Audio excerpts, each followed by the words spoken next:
인물의 인품과 업적을 기념하기 위해 세우는 동상. 그런데 여기 약 128년 동안 뉴욕 센트럴파크에 위치했던 한 동상이 철거되고 있습니다. 놀랍게도 이 동상의 정체는 현대 산부인과의 아버지라 불리는 마리온 심스였죠. 1813년 미국 사우스캐롤라이나에서 태어난 마리온 심스는 제퍼슨 의과대학을 졸업한 뒤 고향으로 돌아와 병원을 엽니다. 그곳에서 보통의 의사 선생님들처럼 환자들을 돌보는 삶을 택했다면 제 영상에 언급되지 않았겠죠. 마리온은 의술엔 관심이 없었지만 돈에는 관심이 많았고, 그래서였을까 자신의 명예를 드높이면서도 돈을 벌 수 있는 새로운 치료법들을 개발해 자신만의 방법으로 환자들을 치료하기 시작합니다. 그렇게 첫 번째로 그가 관심을 가졌던 것은 신생아 파상풍 치료. 제대로 소독하지 않은 기구로 탯줄을 자를 경우 발생하는 신생아 파상풍은 당시 주로 흑인 노예들의 갓 태어난 아이들이 걸리는 병이었죠. 때문에 마리온은 자신만의 이론으로 이 파상풍 치료법을 구성했는데, 그것은 바로 갓 태어난 흑인 신생아에 머리를 내리치는 것. 마리온의 이론에 따르면 유독 이 병은 흑인 아이들에게서 나타난다. 그런데 흑인들은 지적 능력이 떨어지잖아?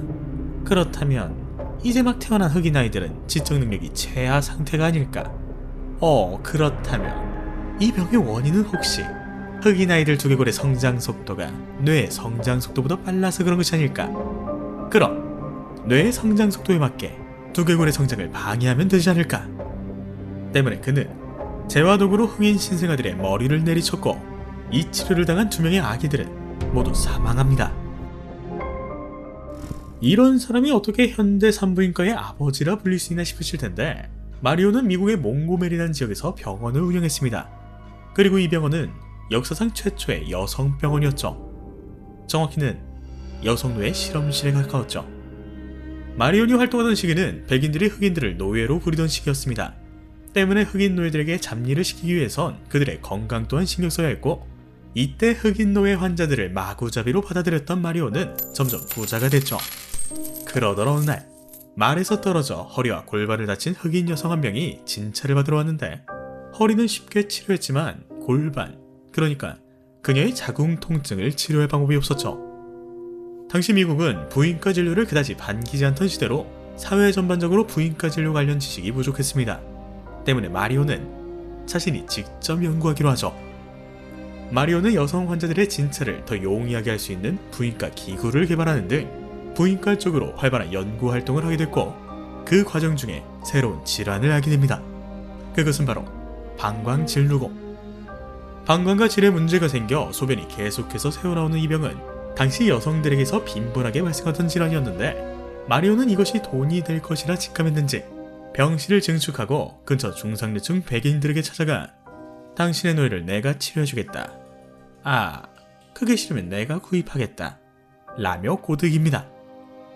그렇게 역사 속에 가장 비윤리적인 인체 실험 중 하나로 불리는 마리온 심스의 부인과 실험이 시작되죠. 1840년대 미국, 보편적 인간 윤리에서 흑인 노예들은 제외되었던 시기. 자신의 의사와 상관없이 흑인 노예들은 이리저리로 팔렸고, 마리온은 이들을 환자가 아닌 완벽한 실험체로 생각했습니다.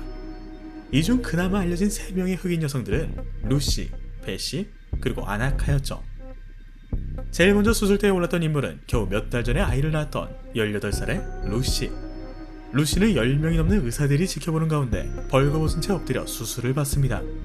그런데 마리온은 흑인들은 고통을 많이 느끼지 않을 것이라며 마취를 하지 않았고, 소변을 닦아내려고 사용한 스펀지 일부를 그녀의 수술 부위에 놓곤 제거하지 않아 루시는 결국 다른 병까지 얻어 사경을 헤매게 되죠.